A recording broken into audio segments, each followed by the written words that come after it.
No, preverimo, v kakšnih razmerah se torej Božiček odpravi na pot. O, nekaj se temni pri nas v studiu. Ja, mogoče pa nismo plačali elektrika ali kaj. Halo? Ne, Božiček je! O, živijo Božiček! Kdaj ima en aplavz za Božička? Yes! Dobrodošli otroci in pa tudi ostali. Lepo pozdravljeni. Ja, kot lahko vidite v studiu, je Božiček začne svojo pot ob trdi temi.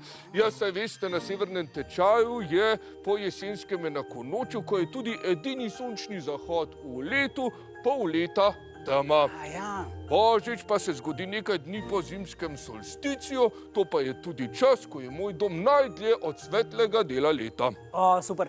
Me veseli, da si vzel čas tudi za nas. Ne samo, da sem si ga vzel, juž tudi podarjam vam ga. Res? Takole, izvoli. Okej, hvala. To sicer ni bilo na mojem seznamu želja, ampak verjetno mi bo prišla prav, a? Ja, jaz mislim, da lahko že pri naslednjem vprašanju.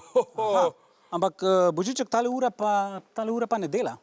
Ja, se veš, pri meni na severnem tečaju se združijo vsi poldnevniki, zato nisem v nobenem časovnem pasu. To pa pomeni, da vprašanje, koliko je ura, sploh ni pomembno. Dobro. Je pa pomembno pri vas v studiu in mislim, da se mi že kar malce mudi.